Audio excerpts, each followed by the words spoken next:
I'll be glad. This is what I said. Okay, let me. That's what I said. Yeah, what you said. Glad you see now. This is No, the no, no. forum. So you don't. All right. What did don't- you say? Because don't- If the Minister of Finance, who is our czar for fiscal discipline, we take money and give it to money changers, then he has undermined the process. I never said that he was. Okay, so listen. He said, the Minister of Finance said, he changed the money, the $25 million to money changers. Okay. It was not my word. That Okay, was now his you word. hear what he said. Now you listen to like people listening to us here. If somebody told me something about Summer George, there are two ways I can answer that question. If I said, if Summer George stole that thing, then I really bow when you tell that to Liberian people. I could also say, I can't believe Summer George can do that. But let me go find the facts. Those are the two only possible responses without me knowing much.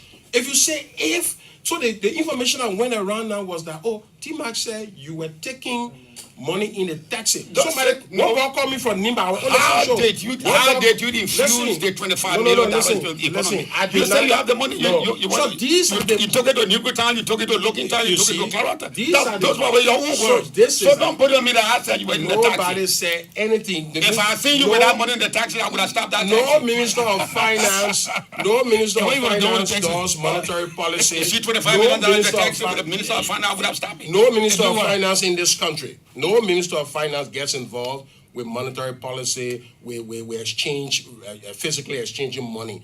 So to put that in the impression of the people was wrong. Now, but let's come back to the point. These are the kind of things that people have read about the country. Minister, I'm afraid we could deflect if we are not careful. No, we're coming back. Yeah. What the MCC scorecard did then is to say, after all these years of propaganda, after everything, we were made to believe, I got a call from Washington, we really were made to believe that the country was going down. I am not a partisan. Somebody called me from America and said, I'm not a partisan. I'm an objective reader of these things. I read the IMF report, the technical thing. But what the MCC thing is telling me, that the government has been doing well. Not just that, the effort, this is not 2-month effort. It has to have happened 2 years, under the IMF program, 3 years, coming in, the result just shows. And we were looking to sustain it next year. That is one of the biggest non-MCC impact, the reputational resilience and recovery that it affords the government to say, you guys know what you're doing. Something good is happening over there. All is not rosy. There are significant challenges exacerbated by COVID, higher prices around the world, all that stuff. But amid this storm, the president steadily looks like he's moving in the right direction. He has a vision. And that's what this score is saying, this scorecard is saying. The other thing this scorecard is doing for us is that it has now given us the chance to make a case to the board of MCC to say, we just ended the first compact that was pivotal to transforming Liberia's energy space. Thanks to MCC's support, Liberia used to be 4%, 3% energy access. We are now 23, 25% access. That's a big thing. So the goal is to go to 50%, meaning 50% of the Liberian people must have access to electricity. Sure. They used to be 3-4%. MCC invested along with other partners. We're now 22. We want to tell the board that with this pass, we have to sustain. You don't want a big gap between Liberia's first compact because you want to sustain those investments. And we're counting on MCC because MCC money, let me tell you, MCC money can go pay contractors. MCC money can deliver hard infrastructure. You can see it. That's what MCC can do. MCC money, you're not looking at things that you can verify. You will go and see the road. You will see the energy infrastructure. So we're very happy the president wants this so that we continue after the first compact. That is the big thing that's happening. So those are the two biggies for us. Reputational clarity, reputational direction, confidence, and faith in the stewardship of His Excellency Dr. George Manawia, that the man knows what he's doing. He has a team dedicated, a government with a government-wide coordination looking to solve historic, complex challenges. They're not going to be solved I can't pretend that we'll solve these problems in 2-3 years. No, these are structural challenges that we're facing. But we have a president who is focused on this, a team that's dedicated. There are noise here, there are challenges here and there. We remain focused and not distracted. That's what this scorecard is telling the world. And so the president is very excited about that, in addition to the fact that we will present our case to the board, and we ask for the broad support of all Liberians, irrespective of political persuasion, irrespective of interest. Pray for Liberia to get the compact, so that means that the child in Bokonjide, everybody will have an impact. The electricity thing doesn't have party color. It doesn't have any shade. It has Liberian on it. Now, Mr. Minister, Liberia has repeatedly passed the control of corruption indicator on the MCC stuff. How is that conflicted with the Treasury sanctioning of free Liberian government officials, especially given the perception that the government is doing nothing to fight corruption? Listen, I am not on this show to talk about Treasury designation. The government is engaged with the Department of Treasury. No, we're talking about the portion of the report that talks about corruption. You passed that indicator. So we got to talk about it. No. Yeah, we passed corruption. We've been passing corruption. That's why I said repeatedly. Yeah, listen. The Treasury sanctions are not a designation on the government. I know that. That's correct. So it's not saying the government. Yeah. Treasury sanction people all over the world. All right? They sanction individuals. They don't sanction governments. So you have to make that distinction. I know that. Yeah, and I don't want to get into the Treasury issues and all of that. The good news is that what we do know is that even Treasury recognizes the progress. I meet Treasury about 4 or 5 times a year when I go to the annual meeting. They do follow the IMF program. They do follow the MCC scorecard. And they've seen all of that. They've seen the indication, all of that. And so we continue to say that the country is moving in the right direction. That's the case we make to the U.S. State Department. That's the case we make to the ambassador here. That's the case we've always made, too, that the data is showing that we are doing. Look, several things. Beyond, forget LECC. Take the GAC audits. The effort. We're doing a domestic debt audit. We're doing the first payroll audit. What these things mean is that we want to clean up. Now, I too, as Minister of Finance, want to know the level of ghost right now that I'm dealing with. But Minister, doesn't this concern you? How come you're repeatedly passing the corruption indicator and then officials from your government are being sanctioned? Doesn't this concern anybody? So the Treasury sanctioning of these people create the impression in the public that the government is corrupt. Senator Johnson was sanctioned, and we didn't. Senator Johnson was sanctioned. Senator Sherman was sanctioned. Right? So that means that we should just disregard this. No, we're not. So we are passing. It's like you send your child to school. The child is passing mathematics, right? And then, but the study class teacher continues to say the child is failing in mathematics. Are you not concerned as a parent? No. What the school is saying is that the government is holding its own in the fight against corruption. The government needs to do more, and that's why we're saying we are going to align the things that we are doing, the things we plan to do to continue to protect the public purse. That's correct. This conversation is not going to be about Treasury designation. No, let me end that Treasury thing. So that's fine. Should we consider the Treasury finding of sanctioning of our three senior government? Do not ask me a question on Treasury designation. I just told you that we are working as a government. Yeah, the president issued a statement that the government is going to responding to the designation. The government I was at Treasury, and the designation issue came up in my meeting with them, and we are discussing these things. This conversation you can say you won't answer, but you can tell me what to ask. I mean, that's it. You just answer the question, but you say you have the right to answer. We have the right to ask. I'm saying this conversation is not about Treasury designation. Right. Yeah. Okay, you listening to the Super Money Show. No, we're gentlemen, 1 minute. 1 minute, please. Gentlemen, please. You're listening to the Super Money Show right on your BC Your name is on the style. and also frequencies across. You put the air conditioner on. Now,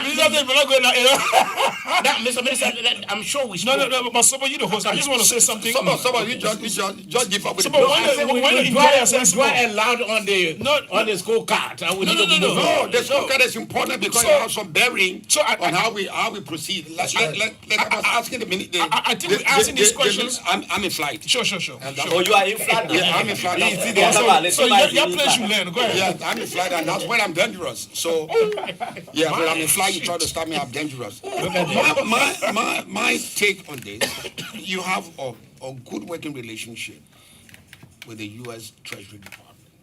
The scorecard show you're working on the fight against corruption.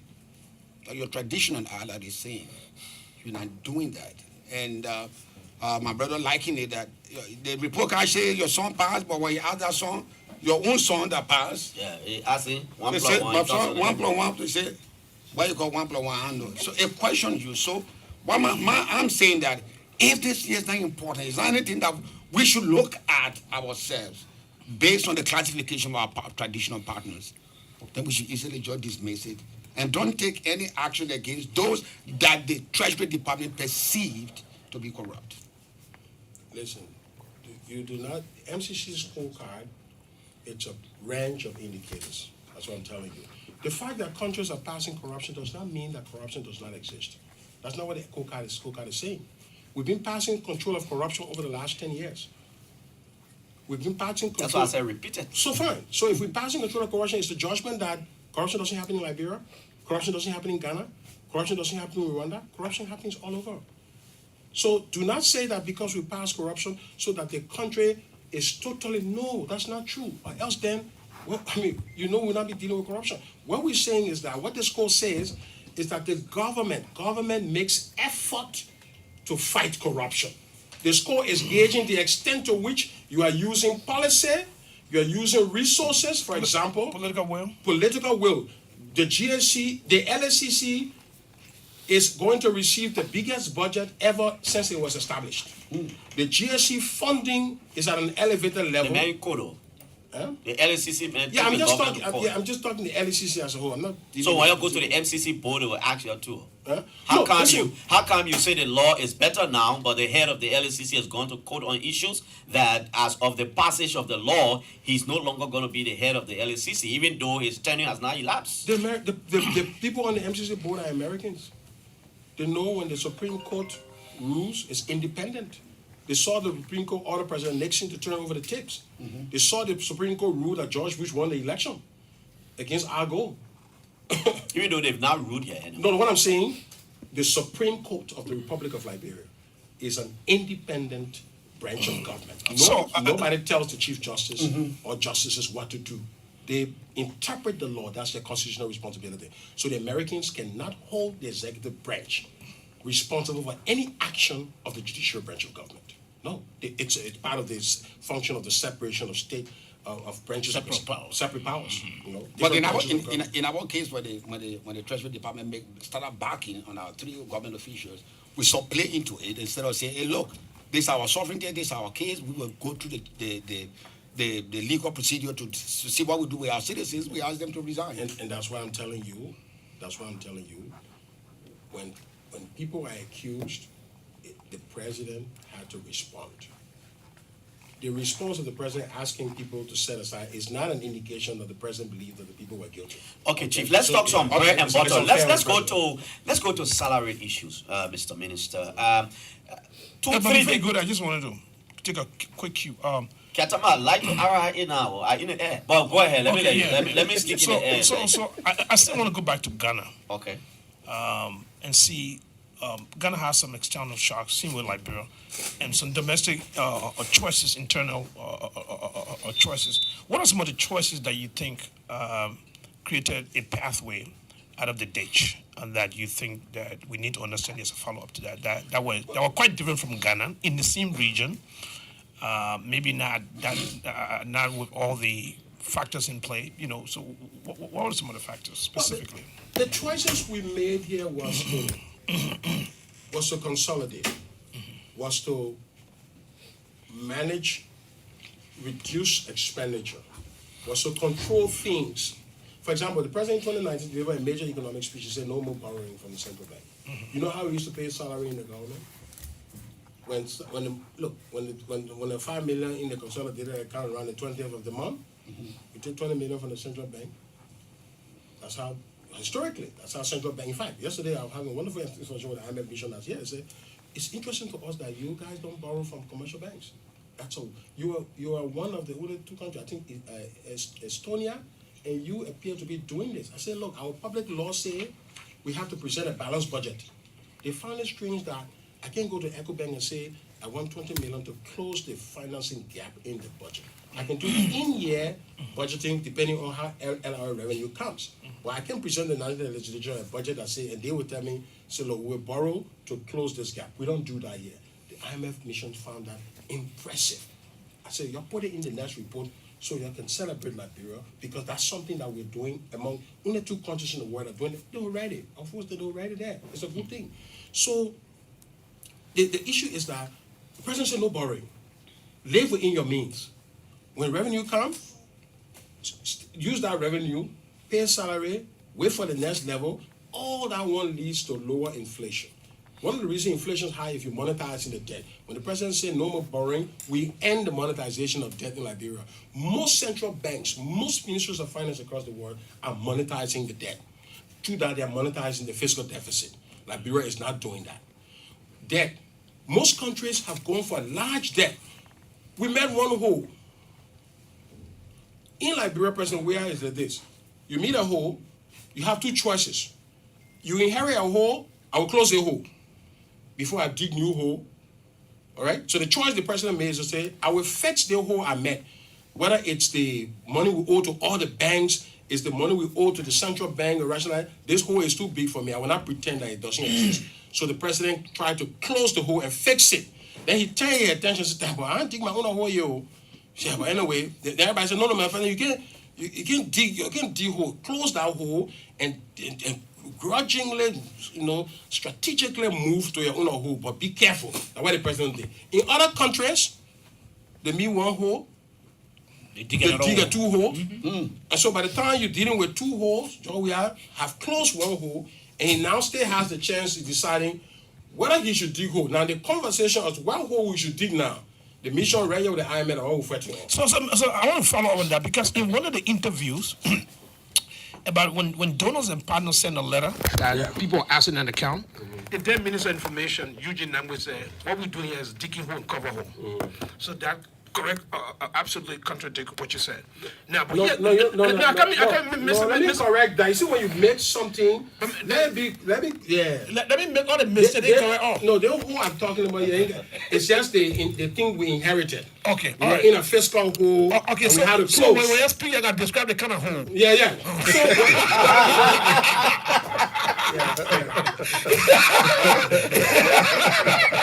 gotta tell the kind of hole.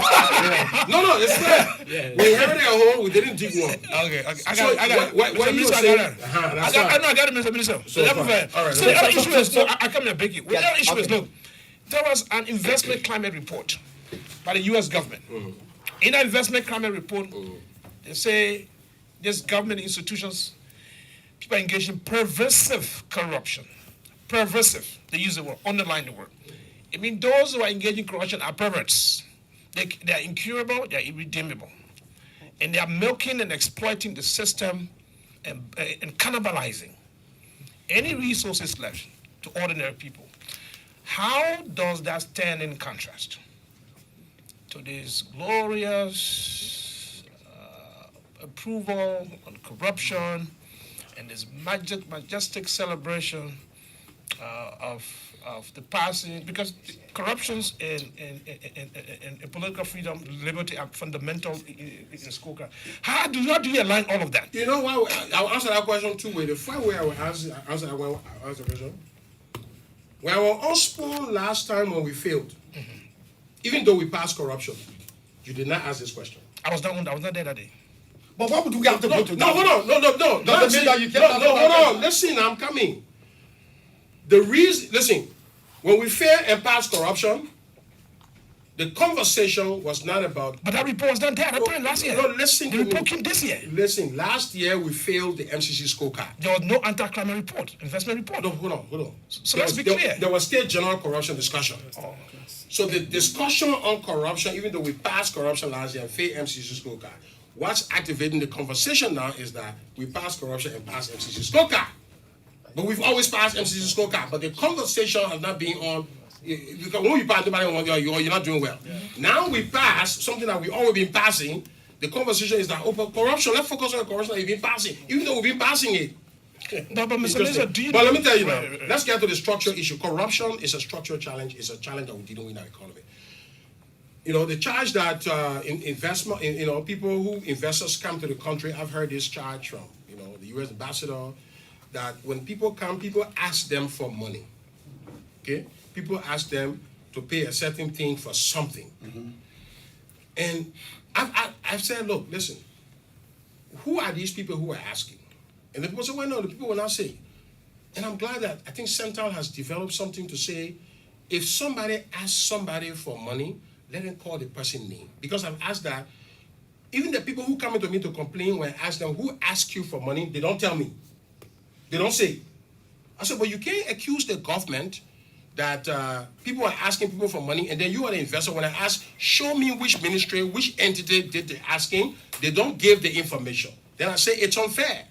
Why are you not giving the information and you are accusing? The reality is that I'm not going to deny that people ask. But what we focus on is a mechanism to deter that. So to do that, the person who's being requested for bribe also has to help the government to structure this. All right? So the perception is there. But you have to then go and say, okay, here's the evidence. This person requested this support and blah, blah, blah, blah. That's it. You have to report. We have the whistleblowing law now that's protecting people. So report. When people are reporting, we don't prosecute them in the government. When people report corruption, we don't prosecute them. We don't. Our policy is the law we are upholding. So as part of broader investment, there's other investment challenges. That investment challenge report you're talking about. Let's deal with that. They've been saying that, there are a lot of issues with commercial banks. There are a lot of issues, even the loan business, they're complaining. So what we say is that the judiciary under the last Chief Justice had a commission on the investment and the business climate. This new Chief Justice is going to take that mantle to look at structural issues of the business climate with the judiciary. The government is on the course of implementing projects.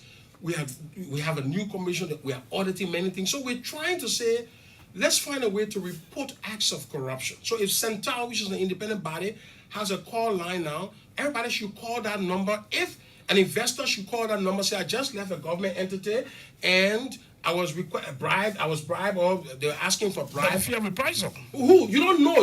No. The Central process doesn't say your name. That's what I'm saying. Whistleblower. That's fine. So you can find a way to protect the whistleblower.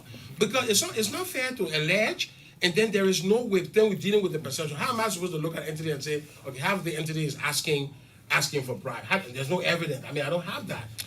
So let's look at the collection of these critical information. Take, for example, MCC scorecard is by a third party. So when the investment report is by another third party they use to do survey, the MCC scorecard is based on survey, based on data you said is being processed. So if we question one set of data, we have to question all the So MCC scorecard is objective. So this other report not objective. So the US report not objective. No, I'm not saying that. You're saying that. I'm saying. But do you agree with what I said? I'm saying I accord the countries. In fact, let me tell you, the World Bank doing business indicator is no longer being published. There were some issues with that. I know as a governor of the board, the World Bank is trying to bring a new thing, but it's still under development, and many countries are still not responding. In the absence of the World Bank doing business indicator, the MCC scorecard has emerged or is emerging as the standard among countries. It's becoming coveted. So ministries and governments are now looking at the MCC scorecard to even grade themselves. So if you look at the scorecard, those three areas, investing in people, economic freedom, the cabinet can adopt it and say, look, let's see how we do next year. Let's see which ministries are tied to each of the three areas, and let's see what investment you need, what policy approach. We can adopt the MCC scorecard at the cabinet. Countries are doing that. It's an objective standard because nobody can go inside and change something. Your grade you made at your grade is not political. It shows the direction of the country. So what was the president's reaction to you? Just one. What was the president's reaction to you when you heard the news about MCC score? I just want to capture that. The president clapped. What the president say? I'm asking a question for a reason. Why you asking the president? It's a question. It's a question. But what is the question? What's the president's reaction? Is that asking you? What do you mean by that? I mean, what was there to celebrate? I want to capture a moment. The president, I told you from the beginning, when we failed this, the president had already been pushing and said, look, this is an assessment of our government. We got to push and do more and do better. And so when the president received the news, he jumped. Of course, he was excited. He's not excited because he knows the impact for his government. I've given you the two impacts. There are people who are calling all the one and say, so a lot of the things that I brought the government have been lies. I'm telling you, I received calls from Washington, all over the country, Brussels, people saying, okay, but yeah, people are not paying attention to Liberia. Let me tell you that. When I go to, many people don't every day read about Liberia. They don't hear things about Liberia, but all of a sudden they hear something, you know. So anything, something. Does it mean that we're not important? No. What I'm saying, you know, Madame Salif was in the country. You know, she had a strong relation with the West. She left. So a lot of policymakers are not like every day paying attention to Liberia. When a big thing happens in Liberia, they say, what's happening? So when sanction, for example, a designation, It attracts their attention. people start saying, okay, so what's going on in Liberia? Why are people being sanctioned? Blah, blah, blah, blah, blah. They start asking questions. When MCC scorecard hits the same, bam, Liberia passes, everybody says, oh, okay, so what's going on? We receive a lot of information. The trend we see in this scorecard is, I mean, look, last year, Senator Lindsey Graham wrote a letter for us. It never became public, but we didn't pass. We're going to go back to Senator Lindsey Graham to rehash that letter, reaffirm it, and he will make a case up to help to make a case for all to the MCC. Minister, let me come back about this perception But it's about people objective and Minister. No, the board selection process. Listen, the MCC board doesn't say when you listen. There are more countries applying for compact than MCC able to award. So MCC will have 66 countries, and maybe they have 20 compacts to give. So 66 countries could be competing for 20 compacts. You in the pool, but you are not given the compact. They have to assess you on a case-by-case basis. So passing, you already checked out when they move. Yes, they were looking at a record and say, okay, even though you pass, this pass is not a one-off. We see you have made consistent progress. We project next year you're even going to do better. So even though you are 12, the way things looking, if you continue to do this, you could be at 14. So when will we be hopeful? Because we passed this one. You say that it's done automatic, that when you pass, you have access to that. When you pass, you have access to be considered now by the board. You're on case. the table now. Okay. You are among the countries that the board will look at. So the board will receive a folder for 66 countries. Each board member will read about these countries, their progress, their school, their democracy, for example. In that case, as I told you, the president will make a case that Liberia is a democratic exception. In Liberia, we have civilian control of the military, like in the United States. In Liberia, no president can tamper with their term limit. We are equal to American democracy in those respects. In Liberia, we have no political prisoners. You can criticize the president, you can insult the president, you can do what on the radio every day. People doing that, and they're living and going to sleep safe and sound. But that's the exception is CDC COP attack a young man that was expressing his freedom. We are making that case now. Listen, listen at that democratic exceptionalism there. Liberia has become a macroeconomic exception in the region. Amid COVID and amid Ukraine. But there's some dark spots. So these are the things that the president, I'm just giving you the broad contour I agree with that. But there's dark spots. I will have to Then more ask, importantly, we are managing the compact. Okay, Minister, let's come to the salary and bread and butter issue. But before we go there, I want to remind you about something when you talked about the issue of reprisal and encouraging people to come up to say who's corrupt, who's doing what, so that the government takes an action. Up to now, and I'm going to be practical on this, Sensi Morris still sees himself as a whistleblower. He thought there were a lot of things going on at the Liberia Water and Sewer Corporation. He came out and spoke about it. Today, he remains suspended. How do you reconcile that with your call for people to come out and say things and there's going to be no reprisal? He insists he's a whistleblower. Okay. A whistleblower, with the facts that I know from the GSA report, on that particular issue, the GSC audited that particular issue. The whistleblower in question alleged something. The GSA report found contrary. So when the whistleblower says alleges something, it has to be factual. So you can't say, whistleblower can say this handkerchief is black. When the auditor comes and see the handkerchief white, then the whistleblower is probably discredited.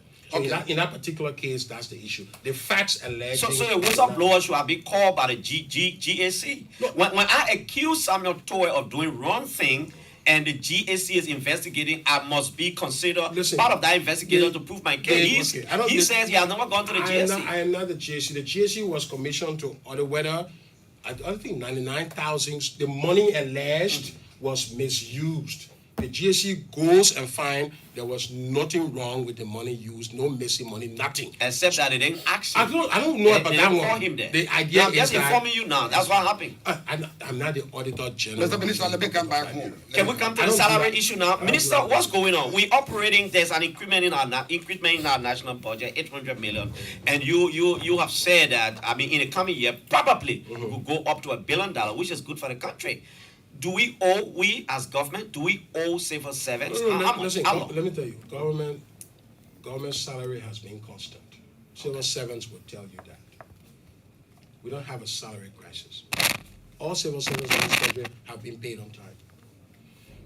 The issue, and I don't want to go into that specifically, but more generally, there was just a technical glitch on something. It's not related to revenue, nothing. It was a technical glitch, and we are on top of that technical glitch. What I want to see- How much? How Mr. long?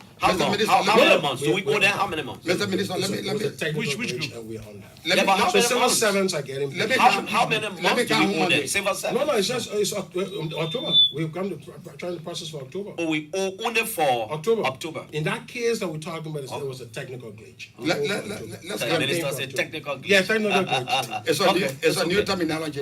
Let's get back to this issue of rights. Technical glitch. Let's come back to the issue of rights. When you say things, people say, "Oh, this guy is so difficult," blah blah blah blah. See, man, you don't get no difficult issue. No, but wait a minute now. Let me learn. Where are we with the issue of rights? When the president returned from the States after the brilliant representation of Liberia's case, he was asked that he was told that hey, rice coming to move, rice coming to finish, and no rice in the market. The president said that was some of this. How do you call it? Street gossip. Street gossip. And immediately after that, so after a week or two, we have the rice crisis. Where are we and what went wrong with that information dissemination? Rice. Are we out of the woods now?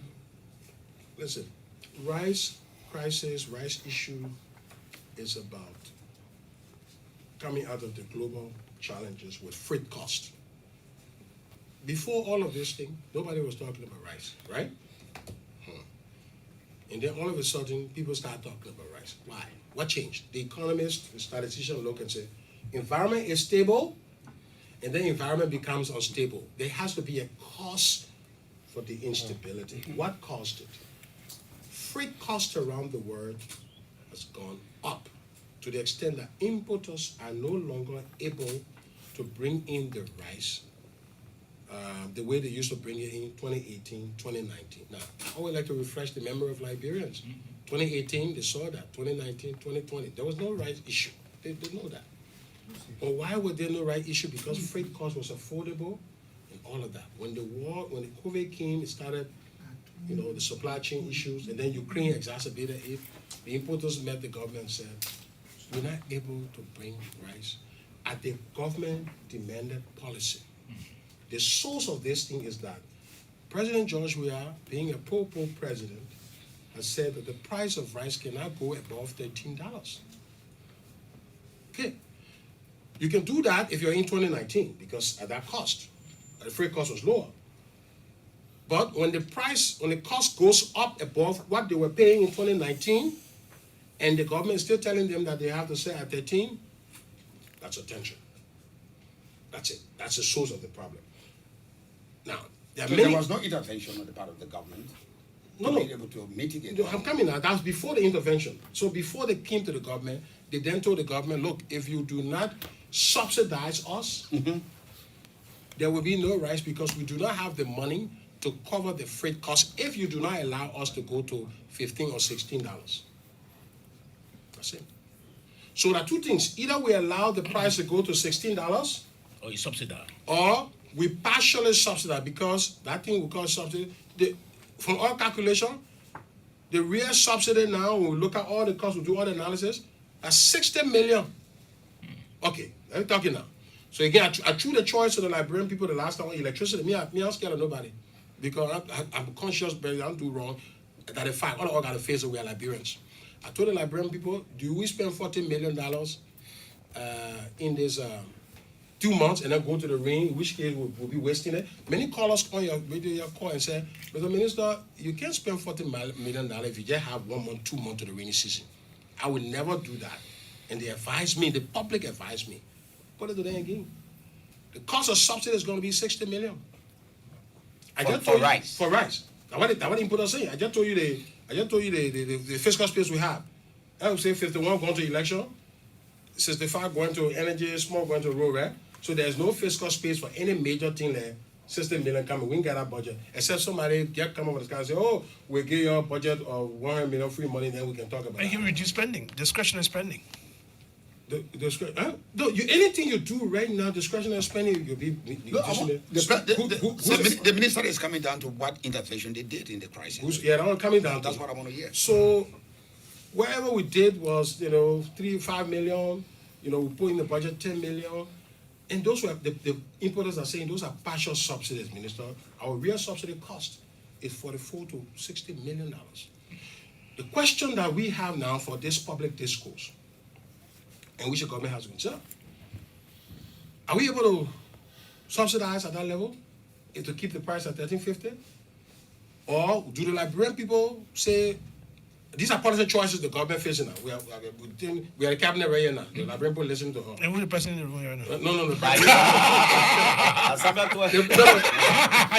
Don't put him in trouble. The president is still Don't put him in trouble. Let's get serious. I want this information. Let's get serious. So now we're going to be serious? Liberian men rest being in now.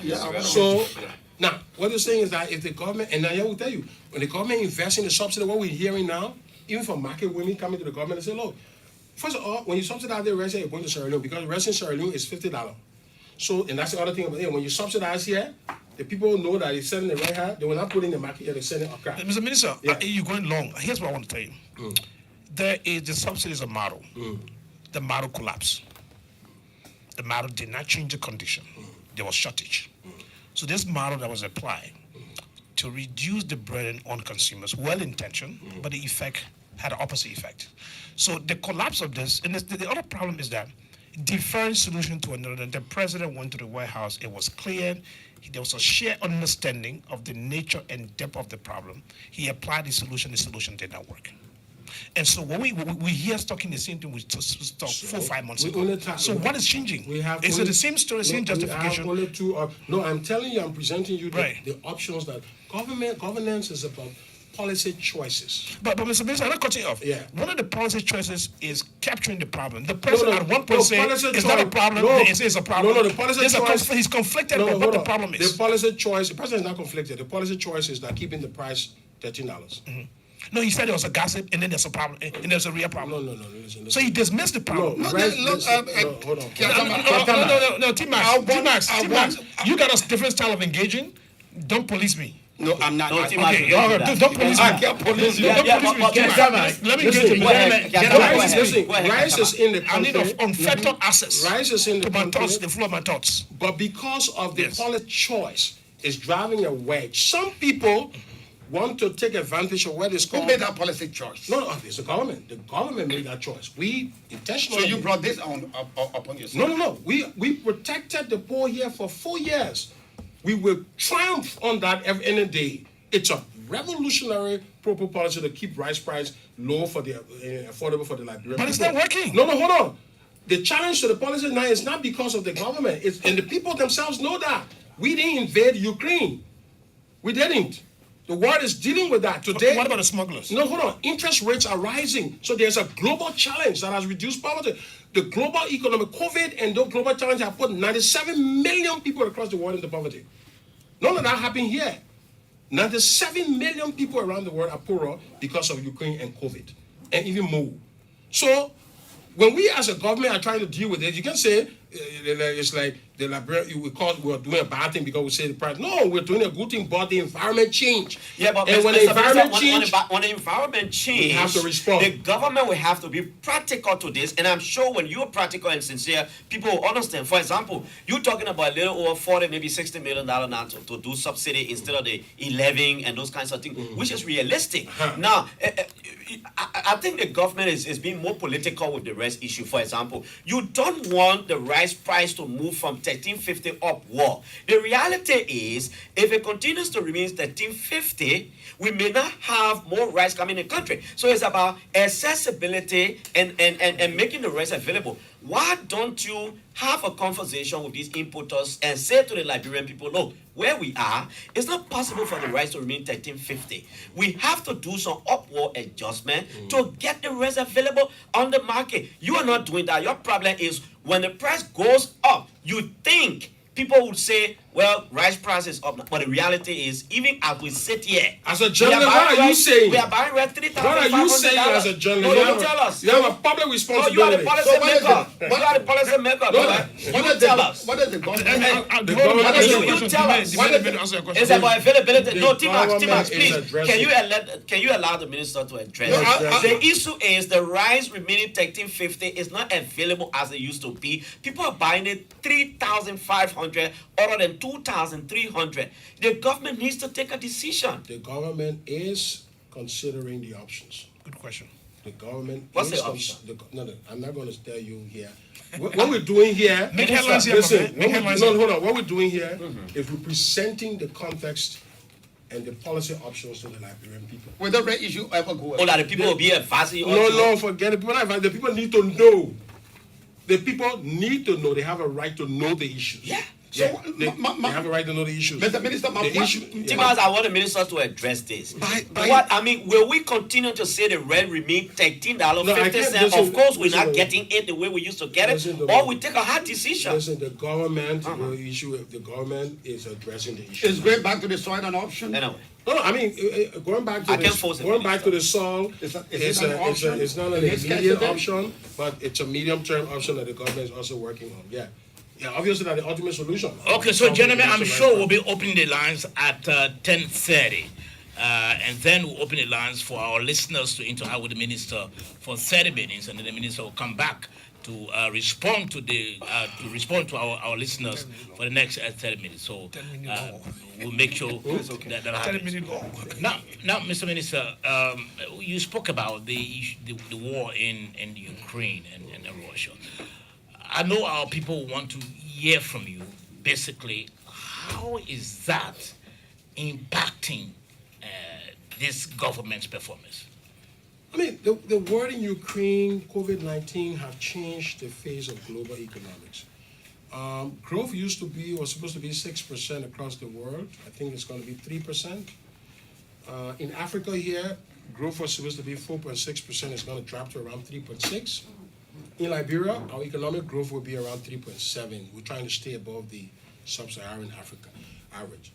The impact is that we have held steady. But had there not been COVID and the Ukraine war, we would be in a different situation right now in Liberia. Despite the war, see the effort we have made. So the impact is there, all right? Obviously, COVID and Ukraine war are causing more poverty across the world and in countries.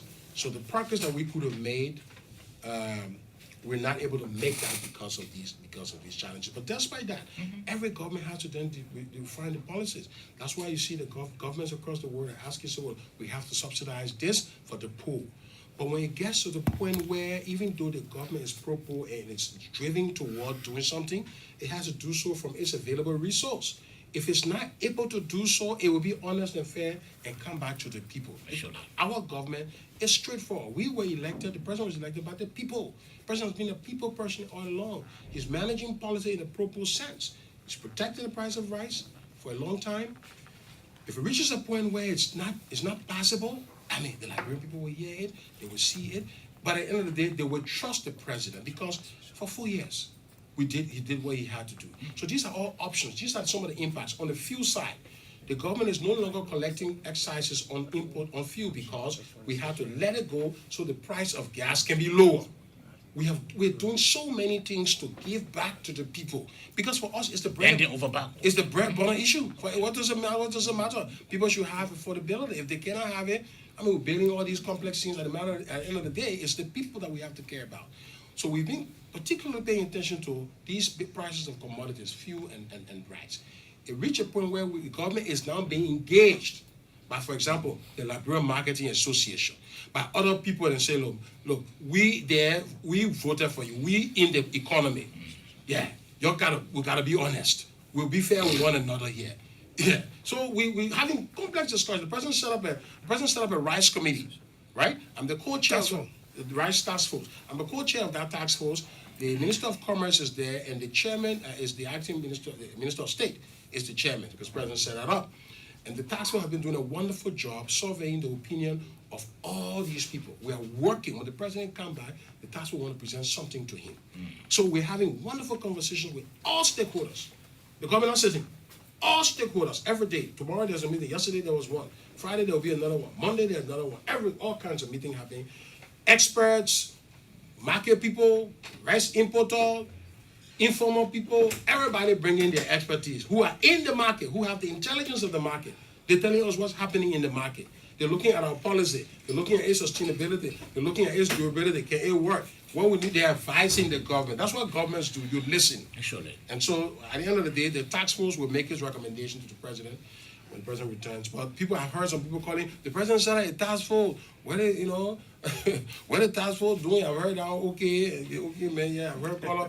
The task force was set up and we don't know. This president is working. And you say the people more advanced, yeah? They probably me calling advancing. Okay, we accept that other advance there too. But so many people advancing all behind donor. Yeah. What is it behind though? Huh? No, because the committee, right? The committee work can be in the public. But we listen to the advice already though. We listen to Saba when the callers call. We listen to we listen to Julia J. We listen to Freedom. We listen to all the callers across the country who are calling, giving opinion about what to do. At the end of the day, the government takes all of these along with the experts. These people are experts. The callers out there, they're in the field. So we consider the information very important. Let's assume that the public maybe requested that, okay, to handle this whole rice crisis because there's still shortage. Want the government to subsidize by, spending that 60 million. Oh, the choice would be that the government doesn't have the 60 million. Okay. I'm right here. I'm the Minister of Finance. If the public want me to find 60 million to subsidize rice, there's no such money. So the way it looks, there's nothing inside that will deal with this scarcity. Of that magnitude, of that, what we want a permanent solution. We don't want to do something and then, people, because let me tell you, importers are the ones who are supposed to bring the commodity. What would that permanent decision? We are, at the end of the day, what I can show the public is that there will be sufficient rice in the country. The rice is here, more rice is coming, and we will go back to the point where we'll go back to 2019. In other words, that's what I'm telling the public now. The government was in an equilibrium 18, 19, 20. The government will go back to that equilibrium. That's by everything. That's the reason why the rice committee was set up, and that's why the president is on top of this. That would be magical. That would be very, very magical. In the face of scarcity of resources, in the face of the problem, the government in the position to sort of subsidize in terms of $60 million, and we'll go back to 2018, 2019. Model. So there's sufficiency of rice. That's going to be financially magical. No, we've done many magical things here. The president is, he can do things. The president, just look up to him. Look up to his leadership. He can do things. He's on top of this. Yeah, so let's go back to the compact. You said something at the beginning or your opening was the issue of pattern. Mm-hmm. And then I think pattern is an important indicator of progress, of a journey upwards. Yeah. But I also see that in the last 4 years, that pattern was not a good pattern. It was failing, and now there's a pass. So that the path looks like an exception to the pattern. It does not look that this government pattern is meeting these requirements in eligibility. This government pattern is failing them. And so this pass is an exception to a pattern, an existing pattern that lasted for 5 years. What would you say? No. What the NCC board will look at is they will see a pattern of progress. Okay. When you graph 8... Well, you failed 4 years. We agree on that. Hold on. Okay. Listen. Okay. Even if the board is considering the years in which the failure happened, okay, they will plot a curve. Okay. 8. You want to draw a graph here? 9. No, I'm drawing graph. I'm just kidding. 8, 9, 12. 8, 9, 12. Somebody has to tell me out there whether 8, 9, 12 means you're going up or you are coming down. That's it. The guy on the street, you got 5 years. 4 years, you fail. So it's a simple mathematics. No. No graph. No, listen. Yeah. What he needs is, I'm telling you, we have now passed, the board is going to be considering us. Okay. The board does not just look at one shot. The board look at the effort towards passing. Okay. What the board will be seeing, if the passing was like 8, 7, 6, 12, the board will be like, you know that, because you go down, then you jump up. But if board sees a consistent upward movement, it said there has to be strong effort behind getting you across the line. Now, what they're considering now, okay, we are here now. Where we loaded next year? Where we loaded 2 years from now? When they look at it, they say, look, we see it sustaining. And so on that pattern argument, we hear you there. 257 million. Yeah. What are they expecting for this? No, we don't know the amount. I mean, we hope we could get more than that. I mean, but we'll be gracious. The last one, 257. What Right? we want first is to be giving a compact. Okay. The amount, I mean, and, Okay. yeah, So people are Minister- concerned about the usage of the last compact, the hydro, that all the hydros had a function. no, they are the hydros. For instance, there are 4 turbines. Right. It's the only. One of them has a technical problem. Okay. Yeah, so the American government has agreed to repair that one. There was an insurance on that one, but then for some technicality thing, getting the insurance to pay for it. I mean, it's always telling you all these complicated international recruitment processes, then second be perfect. Because the whole thing here happening, at the end of the day, USAID now is repairing that turbine. The turbine will soon be up. So 3 turbines are running. We're working, racing to get the other one running. The hydro is in perfect shape. It's in good shape. It's the future of our energy base. Anything we want to do, we have to build it around the hydro. So we're really, really grateful to the American government, American people for that investment, along with European Investment Bank and the other partners, who help. Okay, Minister, I hope I'm correct. Let's talk a little bit about the census issue, since you're the chair of the Board of Legislature. I don't know what I'm correct. You're the chair of the board, right? Yeah. What is the management of Legislature telling you about this census? And from all indications, will we have this census this year? I'm asking because just yesterday in the port city of Buchanan, the enumerators and the facilitators were there blocking the roads and talking about monies. Another day is Kitmount, Bond County. What is Legislature telling? What's the issues are? Okay. I will present the issues for the public as they are, and they are the facts. So the issues revolve around, there were 29 persons who were shortlisted. 29,000 by UNFPA legislatures through a process that was credible, everything. And that number, they were looking to get 17,000 people out of 29,000. Number one. 17 out of 29. 70 out of 29. So 17,000 out of 29. Yeah, that's what I'm saying. So forget about the thing that led to all the other things. Let's just stay on the lane to say the process of taking 17,000 people out of 29,000 people, theoretically. Do you think 10,000 people who will not be selected, would they have any issue or something, blah, blah? I'm just saying something. So inherently, it's a difficult process. You are choosing people from a larger pool. Somebody called me and said, Minister, I was among the list, but they didn't take my statement, brother. So now we take the AU entrance. You can pass. You can pass. We're not close AU because you pass. Yeah. You go try again. At 29,000 people, they want 17. What happened then was that there were some issues around our original list, and there were some additions, people who were not supposed to be there. It led to training people who were originally not supposed to be there. The decision that we took as a steering committee was to say, if you were not in the original 29, You out. you're out. Now, some of the people who were not in the original 29 went through training, and they're saying they want their money. The census budget was not for such people, only for the people the 16,000 people. So that means they were protesting what we decided. And somebody said, I was at the national legislature, I think, I don't know, but 3 or 4 days ago, briefing them in plenary. And I presented this case. What came out of that conversation also is that, look, even though people sat down, they're not going to be chasing, government got to find money for them. No question. You can't say they're not in the census budget, census not paying for them. So we then say that we're going to process money for them. Then, okay, some cases where there were people who prepared to cook for people, like in places like Niba. They prepare to cook, The caterers. they cater us and they cook the food. Now, some of them may not have been given formal contract because legislatively nobody was given, but in expectation of people coming or people looking for opportunities, they prepare food, they cook it. Mr. Minister, you want to believe that? You want to believe That you didn't tell somebody. To go? I mean, No, do you really want to listen, believe that? no, But listen now, let me- I'm coming, Minister. no, answer your question. Let me just bring you back. No, hold on. These people, No. Minister, these people who are complaining are the original 17,000 people. No.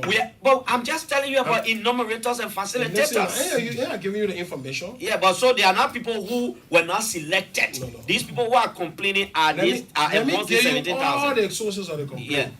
The caterers, the people who were not originally there, who want, the people who were there and who have not received. There were 592 people that were supposed to be paid some kind of money.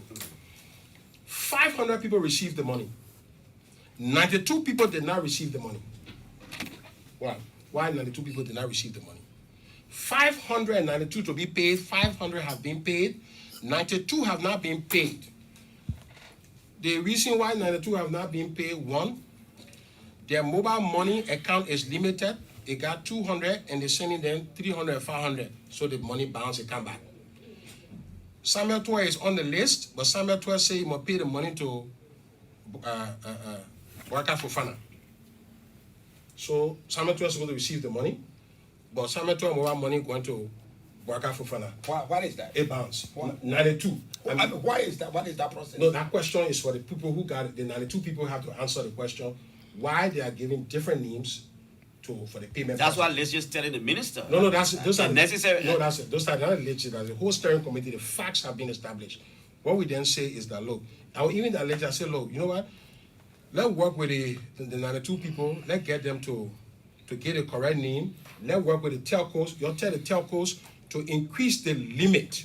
They say, but to do that, we still have to contact the people. So in other words, if 592 people and 500 people are paid, is it fair to say that the people are not being paid? Minister, Yeah. the protests are about paying the people who were finally selected. Listen to me.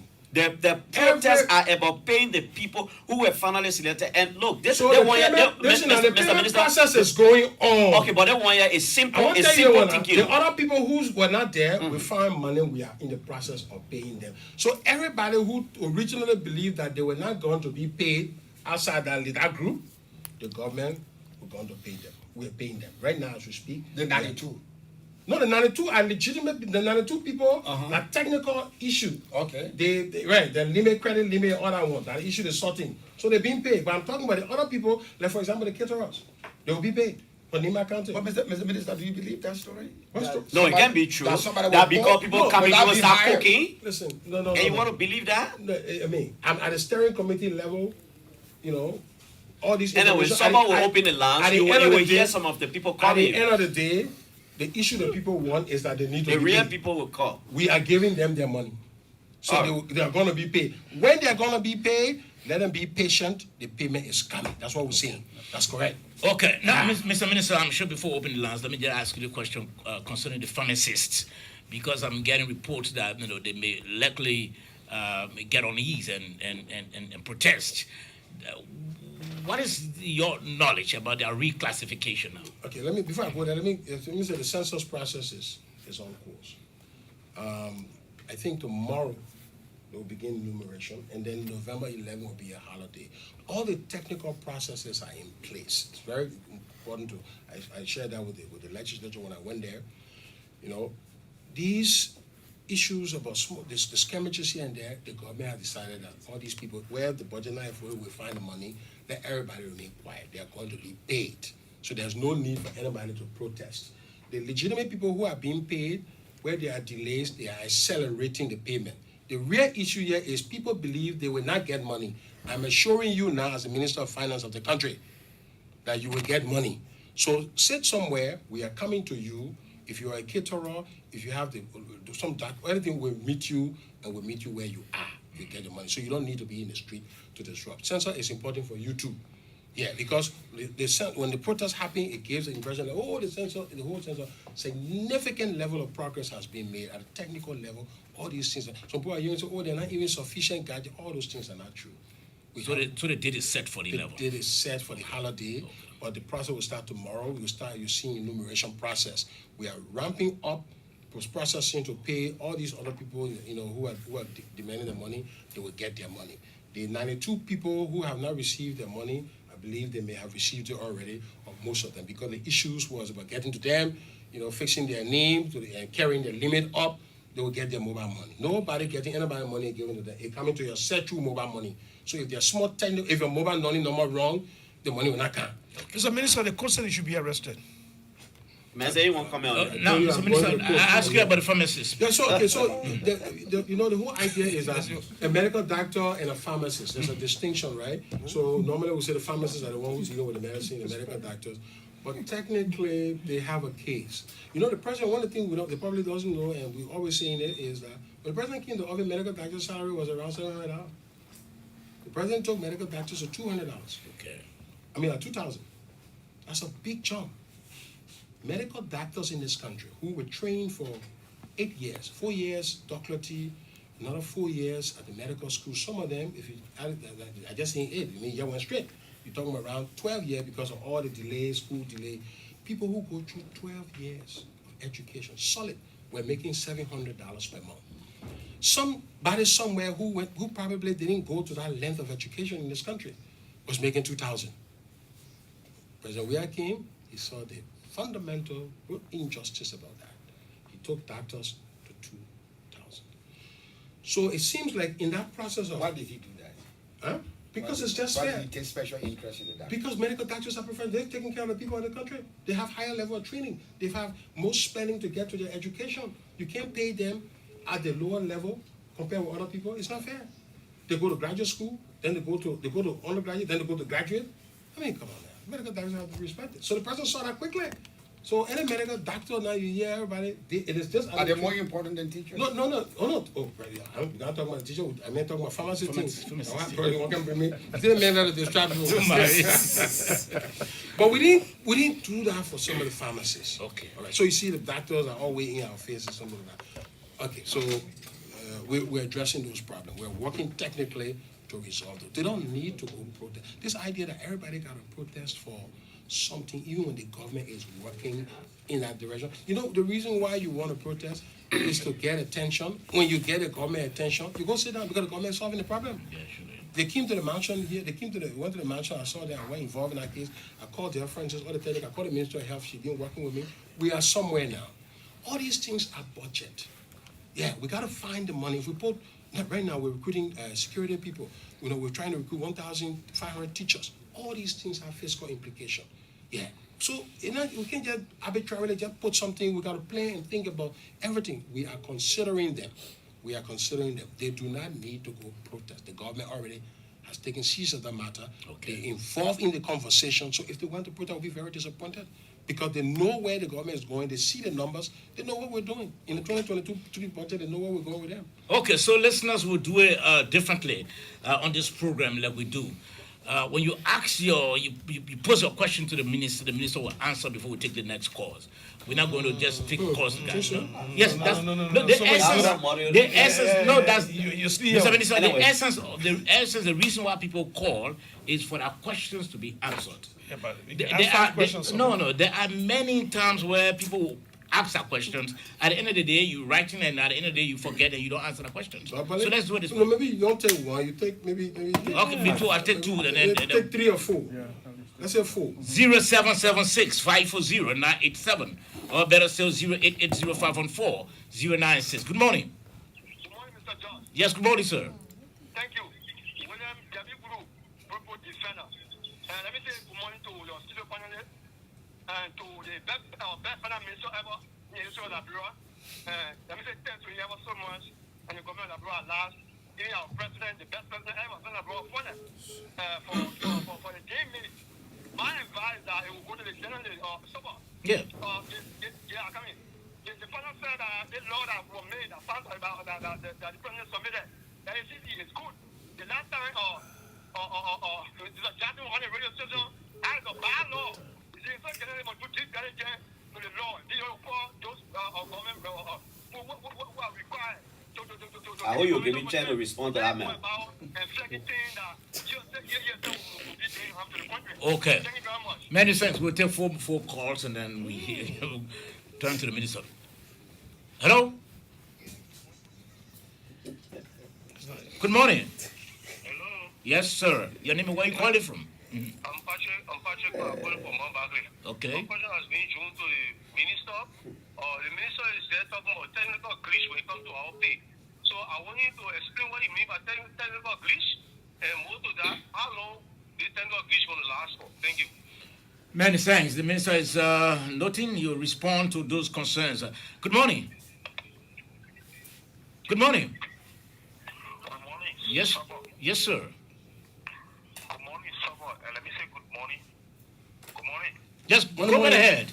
Yeah, let me say good morning to your studio guest, the Minister of Finance. Good morning. Hello? Good morning. Good morning. Let's see these callers. The lines. I got multiple phones. Don't know what phone. Okay, let me take this other one quickly. Good morning. Yeah, good morning to you, my brother. How are you? I'm okay. I'm okay. Well, my name is Frank Bigge Jr., and I joined from Banana Jarvis Market. I would like to ask the minister a question because I heard you saying that due to the hardship in the country, it is because of Ukraine and the coronavirus crisis. You know, before the coronavirus crisis, Mr. Minister, how was the country how the country was like when you talk about it, if you want to shift blame on the coronavirus and then the war in Ukraine, brother, please, thank you. Okay, let's take this last caller for now, and then later on the minister will answer, and then we'll take another batch of questions. Good morning. Yes, good morning. Good morning, Sabo. Let me say good morning to your studio guest, the Minister of Finance. It is Aloysius P. Flomo Jr., and I call you this morning from Lower Makibi County, District number 2 precisely. I listened to the minister reading the score of the MCC, and my attention has been drawn to the area of corruption, which Clarence tried to ask him, but he refused to answer.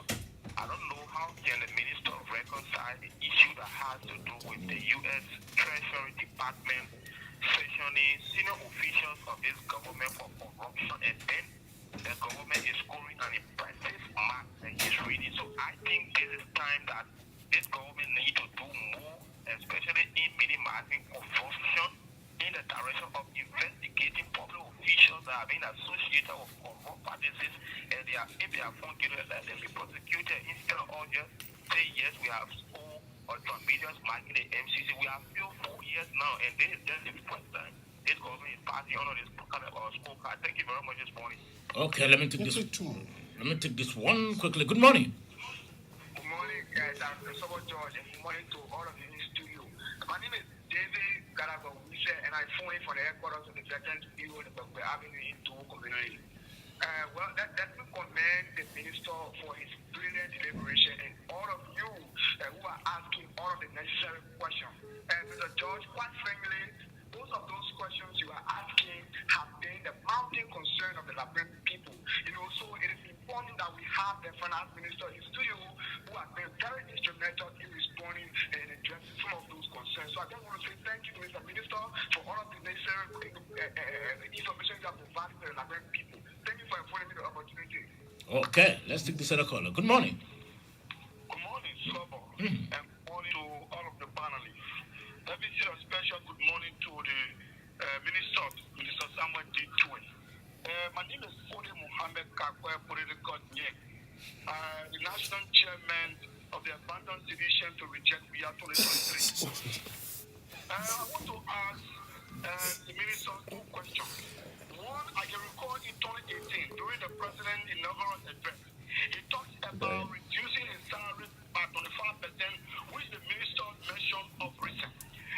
In his deliberation, I want to know, Mr. Minister, do you care to tell us the direction of the 25% reduction of the President's salary and how it has been impacting Makema into Kopumoma down Kema County?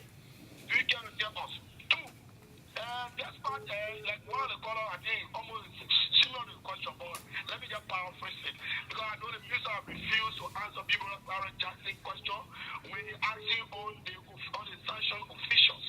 But I want to know from the minister, like he regularly said, on the MCC scorecard, that's why we are back, but it does not give us the right to benefit whatsoever the MCC will come away until we go through the full procedure.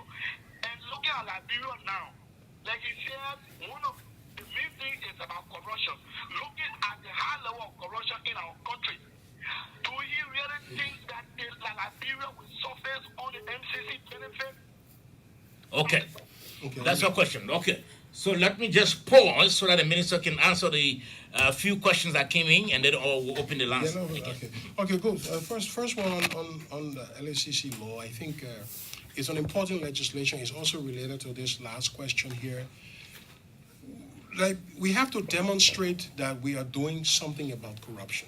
The MCC board is going to look at the control of corruption indicator we passed. They're also going to look at government policies in fighting corruption. The whole corruption landscape, they're going to look at all of that, our effort, the sincerity of our effort. They're going to look at level of funding to integrity institutions, all of that, and we have a case to make there. So the law is an important part. The second question on technical glitch, listen, I will keep it at technical glitch. I will tell you that civil servants are getting their salary. I mean, for the last 9 months in a row, salary has been constant. We don't have a salary issue. It's not everything as a Minister of Finance, technically, that I will come and say. So some of the things, it's at a technical level. It wouldn't benefit the public necessarily. What is important for the public is to be assured that their salary is running and there's no risk there. The question of hardship, obviously, look, my brother, let me tell you something. We're not telling you that we're solving all of the problems in Liberia. But Liberia has been in a difficult situation. My brother, when I was coming up, I used to sleep in a house where water used to pass under. I used to go for wood in New Matadi. And my bright brother would go cut wood in New Matadi swamp to the extent that my mom would not even recognize him. He would be black. She said, am my white son turned black like this? We all went through hardship in this country, irrespective of whatever time. I'm telling you what we used to call normal time. I'm telling you. So let us not politicize these things. Let us look at what the government is doing. Between 2018 and 2019, we're fighting macroeconomic hailstorm. Inflation went to 31%. It took the income of government workers. So if inflation is 31%, if you're making 100, I mean making 70. That's fine. That's macro challenge. We're fighting that. All right? We're fighting that. Then COVID came. So all of the hardship across the country, 97 million people getting into poverty, we're not finding an excuse. We're just saying, despite all of this, we continue to hunker down on making the investment in infrastructure. We reduce the cost of electricity from 35 cents to what? 15 cents now for vulnerable households. The poorest people in this country who got power are paying 15 cents per kilowatt hour. They used to pay 35 cents per kilowatt hour. How is that not a hardship issue? Who has reduced the cost for the ordinary people? Is it not President Weah? In the same vein, the same president said we couldn't move the price of rice higher. Who is protecting that? Why we don't see these bread and butter issues when electricity is 15 cents and it used to be 50 breaking to 35 cents per kilowatt hour, and we're protecting the vulnerable through these protected tariffs? Those are all the issues. When we're paying free tuition, everybody used to go to the man who was selling for school fee. Now they don't go there. LU, the woman is saving some money now and using it to do something else. We recognize that the structural challenges that have brought our economy down, we have to be transformed through sustained investments in roads and in electricity, through ports and all of that. Will take time to really get growth. We need to stay at a growth of 4% over the next decade, at least 5-6% over the next decade, to be able to lift people out. But when there is disruption in the growth pattern where you go 3% and then next year you go to -2, you're going to interrupt your growth. We came from -2 because of macro and the COVID. Now we're rebounding. The question is, can you sustain that recovery? When people look at our macro, they are confident about Liberia, the country heading in the right direction, people feel good. They want to come to Liberia. That's the story we want to tell. That's it. So that when they come to Liberia, that's how they're going to provide jobs. Because you see, the policy environment of the country is positive. When everything is negative, being perceived as negative in the country, people say, well, maybe we won't go to Liberia. Okay, so we got to understand this thing. That's not politicized. Nobody claiming here to say Liberia is New York. Nobody. But amid the difficulty, what are we doing? And this is what we are listing what we are doing. We're investing in roads. We're investing in education. We're investing in hospitals. We've built a lot of hospitals here. We're equipping them. We're looking at education. We're even funding our own election now. We're making progress as a country. Yeah. And so this is what the scorecard is speaking of.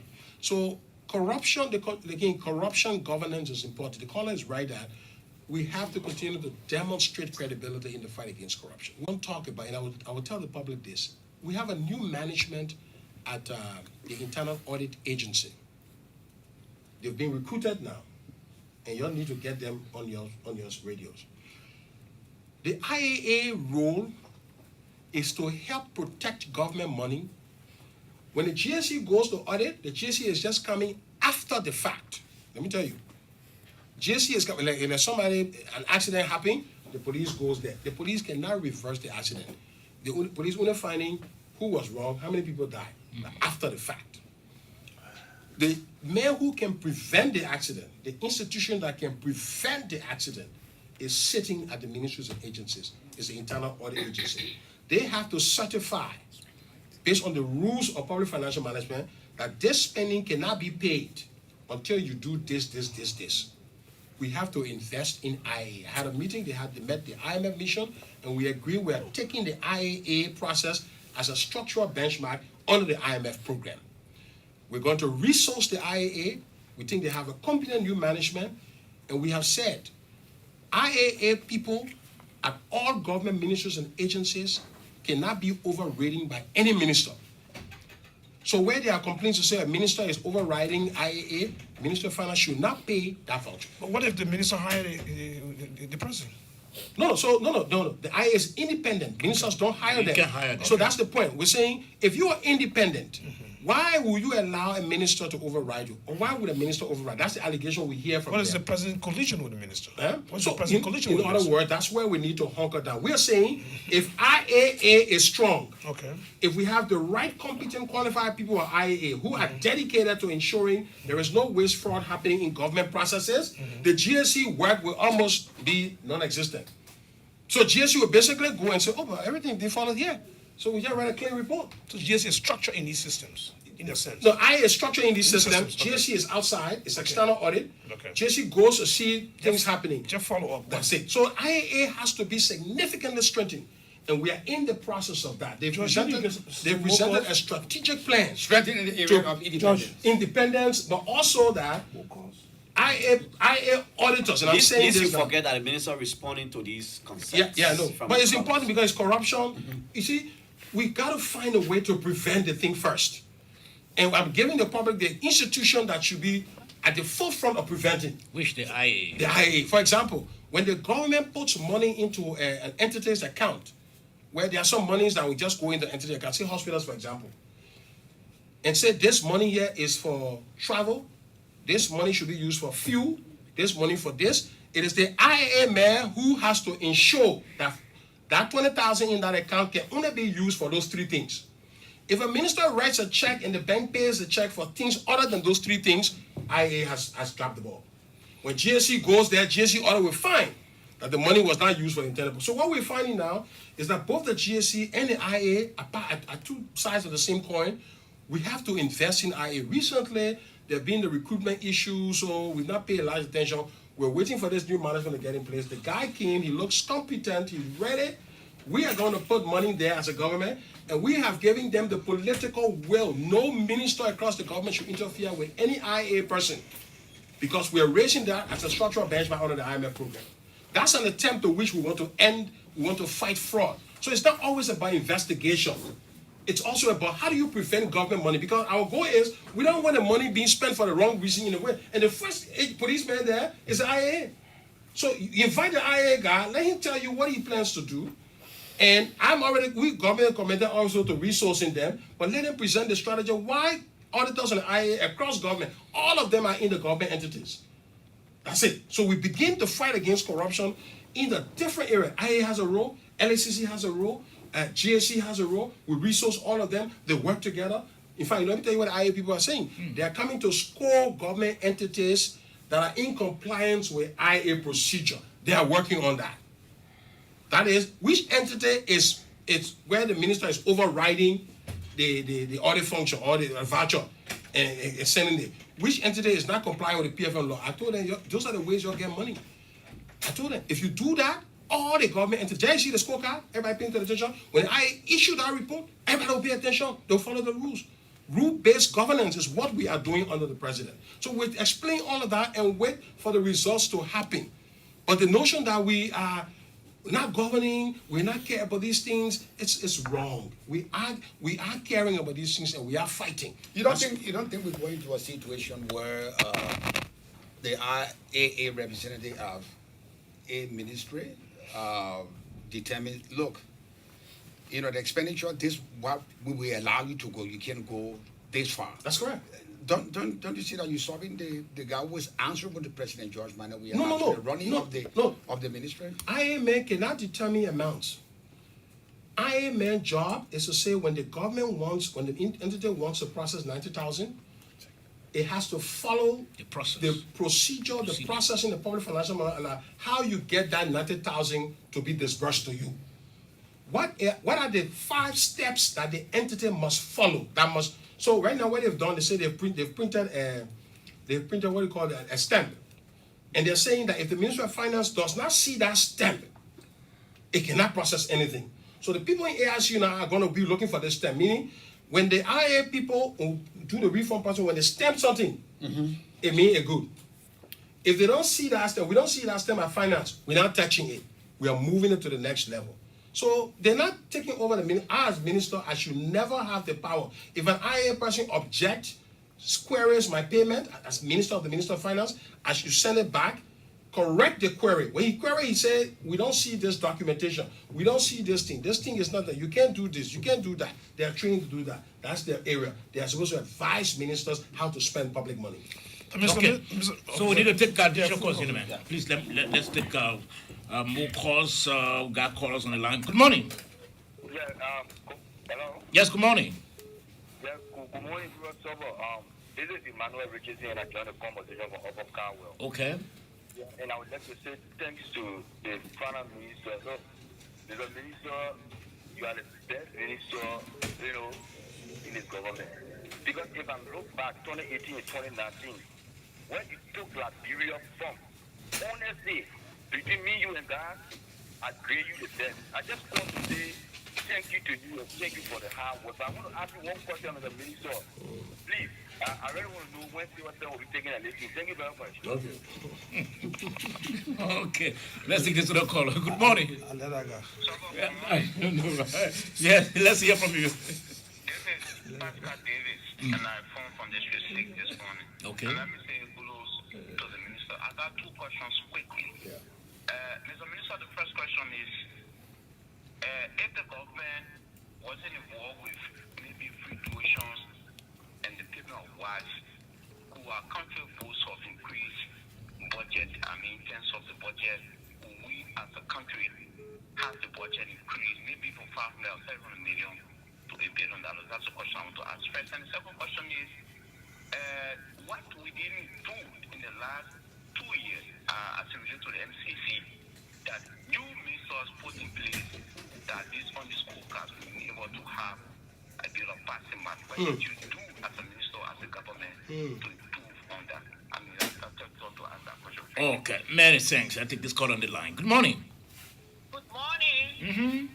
I'm Orita Dennis, Executive Director of the Equine Civil Society of Nigeria, and an economist. Thanks to Minister Toya for his hard work in his advocacy for the MCC scorecard. I have three indicators I want to elaborate on. Okay. One is the mining sector. The revenue generation from the mining sector is very low. It needs to be worked on. And the Ministry of Youth and Sport budget is very low. We talk about 50% of young people in terms of human resource, development. Number three, I want to talk on the rest issues. Minister, you have to drop all tariffs on the rest and the people of Monrovia in terms of importation. No need to give the importers $60 million. That money can be directed to short-term investment in the agriculture sector. Because if the more you give these businesses money, they will continue to hire the products. So I thank you so much. Many thanks also. Let's take this call on the line. Good morning. Good morning. Hello. Yes, good morning. Good morning, sir. Mm-hmm. My name is Ibango Fangalo Jr. And this finance minister, Mr. Toa, is Mr. Toa a real person? Is he real or he flattering himself and he wants to flatter Liberian people as well? Because there are certain questions that I may refuse to answer. Which one? What are they? Go ahead. The question the question that is generally asked, I forget his name now. Okay, you can remember the question. Go ahead with the question. Regarding this rest issue, Yeah. Answer the question. So which one the minister didn't answer? Minister Sanatua refused to answer the question regarding the rest issue. Which one? Wait a minute. Answer the question. Answer. That man is off the line. He doesn't know. Good morning. Good morning, Sabo, and good morning to Minister Twain. Okay. My name is Super Pastor, and I'm from this morning from District 11. I listened to the minister trying to play politics with national issues. For instance, our salary issue. Sabo, we went from the state, and the minister went to a house, a family, on a daily basis. He tried to tell us a technical issue, we should wait and resolve the technical issue before we receive our salary. That is unfortunate. And the minister said that using the scope of MCC to justify his performance, but yet preserve what is fiscal policy. And we feel, why you want to take glorification? When we come to the monetary policy, you don't want to take responsibility in doing the distribution of the 25 million. But yet you want to justify and tell us that he put technical work in place. That is why today Liberia passed the MCC scorecard. No, we can't take that serious, Minister. Okay. You made your point of it. Let's take the call. Good morning. Good morning, Summer. And good morning to your city panelists. Not forgetting everyone. I'm your sympathetic panel minister, the Samuel D. Twain. This is Hilton Wulajizu, the purple defender joining from Looking Town. Summer, Liberia belongs to every one of us. What it would take some of our colleagues to pass for Liberia when positive new reaches out of our country? Yes, our politics. Passing a scorecard is a plug for every one of us. So we need to be in a jubilant mood as a patriotic Liberian. But on the contrary, all of us say, what divisions and the citizen government, officials are jubilating? Yes, we need to celebrate. And because that's what, if we are man call and say, the issue of salary, no, don't deceive the public. You go outside, they just to pay, and you don't pay. So let the other people complain instead of you. I don't know why those guys will continue to play blind loyalty. This is about our country. So let me say thanks to our minister. This is about Liberia, and we'll celebrate with you. Thank you very much. Okay. Let me answer. You want to answer? Okay. Yeah, let me answer the question, and I'll randomly choose. There's some very important questions here. The lady called about mining sector revenue. She raised three issues: mining sector revenue, drop tariff on the rise, and that's why I thought public would benefit a lot. The Ministry of Mines, the government, Ministry of Finance have been working to look at this issue. Governance of the sector, there are a lot of cries about how do we raise revenue. So I think 2 years ago, the government working with the Ministry of Mines and the LRA put together a plan to really govern the sector. We believe there are significant leakages. Even in the IMF mission is also flagging that. So look, to get to $1 billion, we have to do a number of things differently. All right, we have to do, and the mining sector is also coming. The Minister of Mines is taking charge of this. we set up a structure to look at, the share of revenue coming from the mining sector. It's not just through what we're getting through the big concession, but the whole small licensing regime and how we can bring more transparency to that. So she is correct. When we do that, we will raise more revenue from the sector and move closer to $1 billion. So I hear you out on that. The MIS budget, all the entities want more resources. If you notice, we've worked closely with the MIS quite recently, right? A lot of things, you see the renovations. We're working with the at-risk youth. Actually, I think tomorrow I'm doing an at-risk youth steering committee. We're trying to find money for the people we call Zogos. We got $1 million in the budget. UNDP, the UN system's bringing money. So we're putting a system in place to have all the partners bring money in so we deal with at-risk youth issues. We're rehabilitating the center in Bentonville for young people. So yes, the Ministry of Youth and Sport budget continues to remain important. The national football team is there, but everybody has to be within some limit because you all can't get what you get, because if we put here, you gotta put there. If everybody were increased, we'll probably not be able to achieve that. But we hear her out. She raised an important thing, and she said, and this is good for public education. We don't have tariff on rice. Madam Salif took tariff from rice, President Salif. We sustained our policy. So right now, rice, there's no tariff on rice. Why there's no tariff on rice, we are also subsidizing rice. So technically, under the World Trade Organization rules and the ECOWAS free trade rule, that product is protected. It should not cross the border, because both tariff is not applying on it, and we are also paying subsidy for it. It is illegal to take that product across. Now, let me challenge the patriotism of Liberians now, who know that this thing is illegal, and they see rice going across the border. What are they saying? What are they doing? If you saw somebody taking rice across the border, and I've just told you it's illegal because it's protected, it's tariff, no tariff, and we have been paying subsidy on that quite recently. So to clarify, we've done all of those. So it's not that when we do those, then the price, no. Even though we've done all of these, the global freight cost is still high and putting us in an unsustainable situation. We're looking at that. Okay, the first caller, I think the caller said, reduction of president's, we have salary, what is the impact it's having? Look, I'll tell the caller, when the president cut his salary, it's not like we've taken his salary. When you cut the salary, it stays in the consolidated account. So it's not like we take the money and put it somewhere else. So if I cut my salary, I say I want 20% of my salary cut, the government only pay me that, the rest of the money, that's what we officially put on the president's salary, so that money stays in the consolidated account. And as part of the salary cuts that happened, the first round, we saved around 8 to 9 million. And then when we went to harmonization, we brought 15,000 government workers and gave them more money. 15,000 government workers got more money under the president's reform.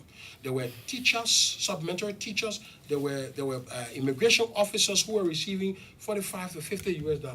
We took them above 100. So harmonization was a net benefit for the civil servants because it took people up. Why some people came down who were elevated, we didn't bring those people down to a level where they would go all the way down. And while we need to carry some people up, we also have to wait for the revenue. So I just talked about the fiscal space. Let's get back to that conversation. Let's assume we finish with election and we finish with CLSG. So let's take a year where we have the free fiscal space. Some people will argue we should take that 30 million instead of giving it to education, and we should increase government salary. I'm asking the public now, what are we going to do? We got 50 free money. Do we put the 50 in education, or do we just take to increase government salary all across? Let's hear what the caller say. Maybe the next caller will try to answer that question. Okay. But I'm feeling up. Before you go to Mr. Minister, I want to interrupt. Let me do justice to the caller. When civil servants, this is the thing. Look, civil servants, let's face it, let's be honest. For the last 7 months, have civil servants' salary not been current? Yes, ma'am. Okay, so if civil servants' salary have been current, and for some reason one month something happened, is it fair to then say, it should raise us, okay, I know you've been coming current, but something, what happened? I'm interested in knowing what happened, more than blaming you that 7 months now, you pay me. It's not a fair discourse. Right, every day I'm doing something, they don't do it, it should spark attention. Let me understand, why you didn't come today? Because every time I come in the morning, when I come one day, you can say, you never come to me. I come every 10 times money, but one day I come. It can be that you have not been coming. You say, what happened you didn't come? So that they question there. And that glitch, we're fixing it. 7 we get back on course and we move forward. The caller said, I refuse to answer the question on rice. You didn't say the question, but there's nothing there to hide on the rice business. I gave the basic facts. The president said price should not go up. We put tariff, rice importers are not paying tariff, and we put the subsidy there, so it means rice was protected. He said the policy there. That's a fact. That policy in 2018, 2019, 2020 is different than that policy in today's regime, where freight costs are significantly higher. But it's not just freight cost. When we put that policy, we didn't imagine that there were leakages to Sierra Leone. When we put that policy, we didn't imagine that people would take rice and carry it to Guinea. Right now, besides the freight costs, we're also dealing with the fact that if there is a big difference between the price in Liberia and the price in Sierra Leone, anybody can move 50,000 bags of rice here. If Liberian people are selling it for $14 and Sierra Leone people are selling it for $30, some people can believe there will be million there when they will go and do everything to move that rice to go make. I mean, the difference between $13 and $15 per bag, multiplied by 50,000, people they'll put that money in Sierra Leone account. They say, so that would be the shortage. So the buffer stock will come down. That's happening. So beside freight, beside the importer not having the cost to bring the rice, when the rice comes, the border is a dream. It's like you open the faucet and it's leaking and you want water. It's leaking through Guinea, through Sierra Leone. So there's nothing to hide about this. We have to face it as a people, right? We have to face it as a people. Rice was here because of all of these things. People are hiding the rice because they want to do what we call arbitrage. They want big excessive profit. It's called arbitrage. When there's an opportunity, it happened in the exchange rate, right? When we had the exchange rate crisis. Some people want to manipulate the exchange rate to make more money. So they keep the dollar or they keep the Liberian dollar in the way until they can get an advantage to go and bring in the market, then they sell it and move on. We call all of that arbitrage. It can also happen in the price of rice. If one price of rice in one country is low and another in high, the middle people, the business people will come and exploit that market and do so.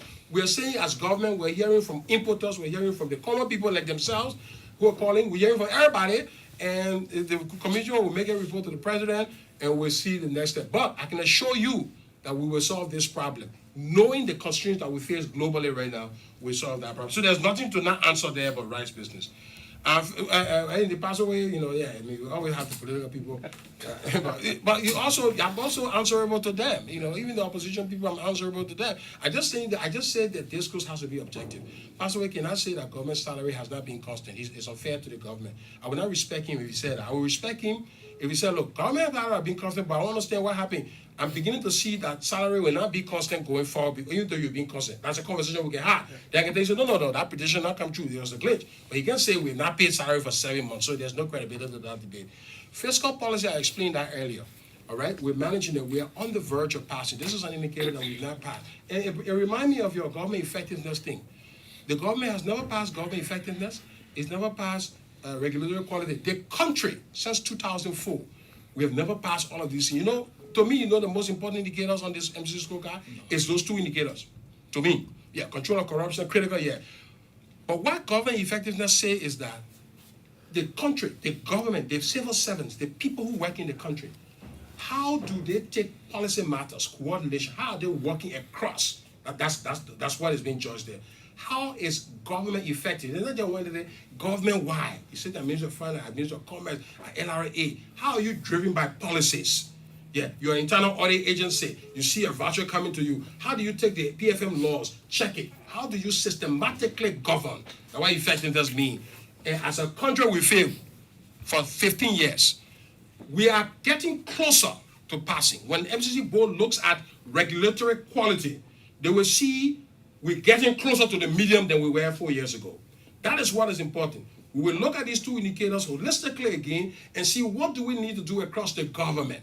We're also doing this for the CPIS score with the World Bank. When we improve our CPIS score, we get more money from the World Bank. Right now, the score we have can only give us a certain amount of money. If we perform on CPIA the way we're doing on MCC, we get more money from the World Bank.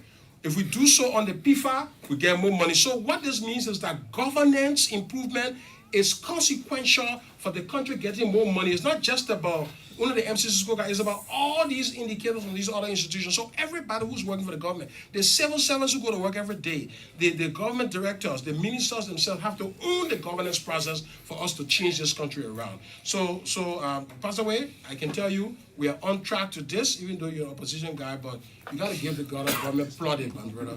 Okay. Let's So I just want to add, Mr. Minister, I'd like to. let's take this call from. Oh, sure. Hello. Hello. Good morning. Yes. Good morning. Yeah. Good morning, sir. Yes. Quickly, your name. Okay, thank you, sir. So, my name is Sam Iwo. I speak to you from Central Town. Good morning. Yes. Go ahead. Go ahead. Let me say hi to the minister. I think the minister is proceeding well, and I've seen his reception as former minister. I mean, we've seen the great level where we are going in the country and continue to do. But my advice is that, I mean, everyone, attention has been drawn to this recent sense of issue. He's saying that now, very soon, I mean, our brothers and our sisters will soon be